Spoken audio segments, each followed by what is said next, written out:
let's dive into this. So yeah, I'm going to talk about lean and agile product development at Intel and kind of some of the things we're doing there. A little bit about Intel. So the company's about 50 years old, which is hard to believe. I worked there for almost 20 years, which is also hard to believe. I joke with people that I keep trying to leave, but it's like working for the mob, you know, just when you think you're out, they pull you back in. So we make computer chips. We actually make a lot of things, but we really don't get paid for computer chips. Anything from servers to stuff you wear on your wrist, drones, we were talking about that earlier.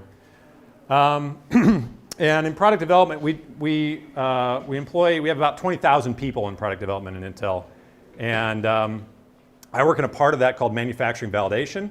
And that's about 5,000 people. And what we're responsible, we have a couple different things we do. We provide design validation back upstream in the product development value stream. You know, is the design bug-free? We give information to market. We work with marketing in terms of setting up the SKU stacks and pricing structure for the chips based on their performance. We provide kind of validated components that our business units, our P&L groups will design full platforms around. And we work with our HVM manufacturing facilities to provide that with some infrastructure that they use to actually make the chips. So I want to rewind a little bit back to about 2005. And in 2005, we were facing a number of challenges in manufacturing development, manufacturing validation. Our workload was going up, so the company was asking us to do more. Our market, you know, like it or not, is maturing, and so with any mature market, you start to get increasing, you know, segmentation and proliferation of SKUs and things like that, which amounted to more things that we needed to develop. And as always with the computing industry, the complexity of those things were increasing along with Moore's law. So more stuff, more complexity. Our quality was going down, so we were allowing too many escapes to our customers, our downstream customers, both internal and external, both bugs and manufacturing defects. And we were accomplishing all this while at the same time costing more. So the story has a happy ending, and the organization that I work in has gone on to win twice now, win the highest team quality award that Intel awards. But at the time, you know, our general manager was going to have to you know, sit and be interviewed by the CEO and a panel of folks to get these awards. And our general manager was telling the story, and he said, "We knew if we didn't change that you were going to fire us." And the CEO turned right around and said, "We wanted to, but we couldn't find anybody else to do the work." So, so it was serious. So we had to change, and what we did was we went out and we started reading. We read everything we could get our hands on in terms of operational excellence and lean and agile and all these different kind of methodologies and frameworks. We went to talk to anybody who would give us time of day, different consulting organizations, you know, think tanks, things like that. We joined industry consortia to try to understand what other people were doing. And all this research, we determined that we needed to be lean and agile. So everybody wants to be lean and agile, and it's right. So what does that really mean? Well, for us, lean means in product development means focusing on what we are doing in product development that is actually adding value for our downstream customers. And our downstream customers are not our end customers. Our downstream customers are the folks who are actually running the operational value streams of the company. So what are we doing that's adding value for them and what's not? And everything that's not adding value is a candidate to get rid of. That's the waste. Agile for us means that we don't pretend that we know all the requirements of the products or our customers up front, and we don't pretend that we know how to implement that. So we start with kind of a general direction, and then we do rapid inspect and adapt cycles, which I'll talk about in a minute. And so we're trying to inspect and adapt what we're doing and how we're doing it. And that's what lean and agile means to us. You know, you know, agile I think is an often used term, and it's not really understood, I think, well, at least in terms of the way we understand it. So I think a good way to understand agile is that it kind of turns the traditional project management triangle on its head. So traditional project management, you have scope, schedule, budget, right? So some features, some scope, some time that it's going to take to implement those features, that's the schedule, and some cost, that's the budget. In typical project management is you're presented a list of requirements, a set of features, and the question is, okay, how long is this going to take and how much is it going to cost?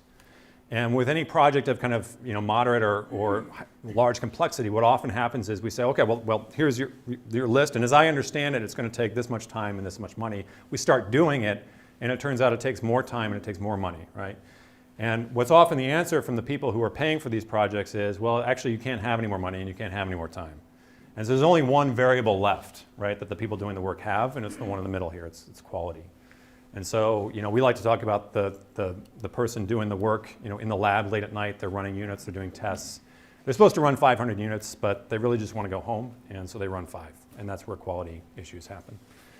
So Agile turns this on its head. It says, hey, you know what, we're actually going to fix time and cost. So I'm going to give you a set amount of time in a short time box, which we call sprints, and I'm going to give you a set amount of cost. You're going to have a certain, in product development for us, that's headcount, right? So it's resources. All the cost comes from the people. Most of the cost comes from the people. So we say we're going to get a set number of people, and you're going to operate on a fast cadence, but it's going to be a defined cadence. These time boxes are not going to extend. And then we're going to give the quality, we're actually going to give the ownership of quality to the team doing the work. And we're going to tell them explicitly, do not commit to deliver anything that you can't guarantee delivering with quality. And then we're going to negotiate features. So the reason this works is because we negotiate features every 2 weeks. So every 2 weeks we stop and we look at where we are and where we need to go, and we say, okay, what are we going to do the next 2 weeks? So we're not negotiating features on a 2-year cadence, we're negotiating features on a 2-week cadence. Or at most a 10-week cadence when we talk about our release planning process, which I'll talk about in a second. So this is really what Agile means to us. Okay, so there's a lot of Agile frameworks and methodologies. We use Scrum predominantly, and Scrum is a word that actually comes from rugby and has to do with this kind of, I don't know anything about rugby, but I guess it's this thing where they kind of do this thing, right? So what Scrum actually means for us is that we have teams of developers, small teams of developers, are usually 5 to 9 people, and they operate as a self-organizing, self-policing, self-correcting team. And they operate on these 2-week cadence time boxes called sprints. And so at the beginning of the sprint, the team gets together and they evaluate this backlog, right? This is all the list of features, the scope that they could work on, and it's prioritized. So the most important stuff is at the top. And so they'll evaluate the size of the things in that list, and they'll determine what they can commit to deliver with quality in the next 2 weeks. And industry sprints typically range 1 to 4 weeks. We use 2 weeks. And at the end of the sprint, they do a review and a retrospective. So they look at, okay, what did we actually get done? Here's what we committed to get done. Here's what we actually got done. And how did we actually work as a team? So there's a cadence here, not only of predictable delivery, right, because they're making a capacity-based commit. They're looking at, they're judging how much to commit every sprint based on what they've actually been able to deliver in the last sprint. And so this provides a cadence of predictable delivery and a cadence of predictable improvement, because every 2 weeks the team's going to look at what they delivered on one hand, but also what can we do better the next time. And for you students of Lean, you may recognize this as just a big plan, do, check, act cycle, right? So there's a plan up here, a hypothesis, here's what we think we can get done in the sprint. We do the experiment, and then we check the results at the end, and we make adjustments based on that. So we apply a couple attributes or rules to our teams, so they have to be co-located. We recognize that you get a geometric fall off in kind of information bandwidth between people when they start to become not co-located. They're 100% on that team. They're not on any other team. They don't do any other work. 100% of their work is on this team. They're cross-functional, and as I said, they're reasonably small to allow them to self-organize. Okay, so that's Scrum. And that's great if I could develop a product with 5 to 9 people, but it actually takes me 100 or 150 people to develop a product. So what then? So we needed to scale Scrum. We needed to be able to coordinate multiple Scrum teams working at once to deliver a coherent process at the end. So we went out and looked around, and we found something called Scaled Agile Framework. We didn't develop this at all. It's an off-the-shelf framework, industry framework. You can learn more about it at scaledagileFramework.com. It's really detailed, as you can see here, and I only have 9 minutes left, so I'm not even going to try to go through this. But I want to call your eye to a few components of this that I think are important. One is that there's a kind of a layer to this framework down here, which is the Agile teams or the Scrum teams. And this is no different than normal Scrum. These are just the Scrum teams working together. SAFe specifies this layer at the top called the business or product portfolio, and this is a recognition that, hey, there are some people and they're looking long-term at what is our portfolio of products, what businesses are we trying to serve, what customers are we trying to service, what's our mix. And together, they come together in this construct called a train, an Agile release train. So the train is literally a scrum of scrums. It's almost like a fractal scrum. It has a lot of the same characteristics as a scrum. It works on a cadence. Instead of 2 weeks, our trains work on 10-week release cadences. And those are broken up into 5 2-week sprints. It plans together, it does reviews together, it does retrospectives together. So the train is what all of our product development teams work in. So one of the things that this does is it makes what is inherently very difficult to see, that is knowledge work, somewhat more visible. So if you work in a manufacturing facility, and we've been talking about going to Gemba and going to C and things like that, I would argue that it's much easier to do that in a manufacturing setting than it is in a product development setting, because manufacturing you just go out and you can see stuff, right? Product development, the whip is all up here, right? It's in a database or a computer.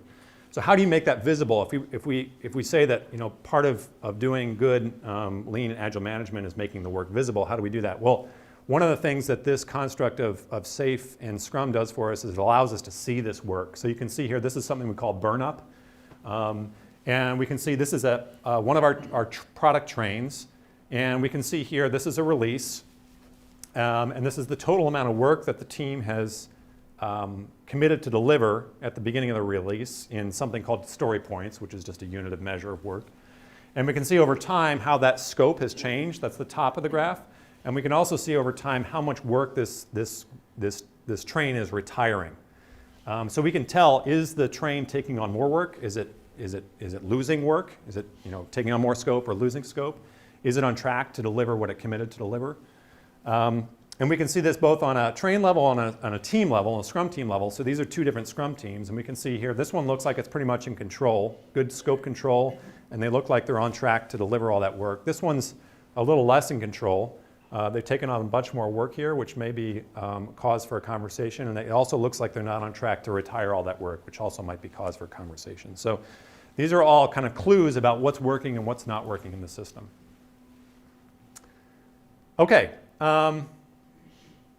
So let's talk about what results we've seen. So the obligatory bar charts here. This one on the left, we look at a couple important metrics to us. One is like how much is it costing us to develop products, and as I said, most of the cost of our product development is in terms of headcount. And so last several quarters, our headcount per product has been going down pretty steadily. And the number of product variants is also important to us. As I mentioned, it's important. The company is asking us to deliver more SKUs, more variations in the products, and so that's been going up at the same time. Now, this is not all Scrum and it's not all SAFe. We have lots of initiatives to do this.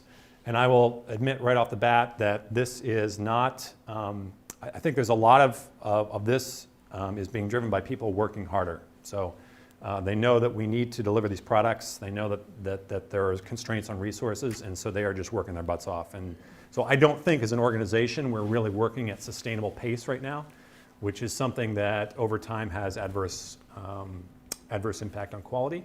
But we can see it, and we can actually see this. We can see the non-sustainable pace in some of those graphs I was showing earlier. So that's an area of focus for us. Okay, some other results and significant impacts on a more granular level. So we've had specific components of our product development have had substantial reductions in development time, up to 66%. So the teams are as I said, they're planning based on capacity. So they're looking at what they've done before and projecting what they can deliver with confidence going forward. And so that's actually largely eliminated schedule slips caused by our part of the value stream. We also see that, at first it's difficult to get our stakeholders to kind of understand that, we're working in these cadences of sprints and releases. And if a team says, I can't commit to delivering what you're asking for, they will say no to that. And so it's taken us some time to train our stakeholders that, okay, you know you're not getting it this sprint or know you're not getting it this release, but we're going to come back next sprint or next release and you're going to have another chance. And if it's really important, we'll put it at the top of the list. And then you're going to know that you're going to get it with confidence because this team always delivers what they say they're going to deliver. So that's been a change. That's been good. We've had a lot of morale, called globally morale improvements. We do org health surveys, things like that. Probably some of you do the same.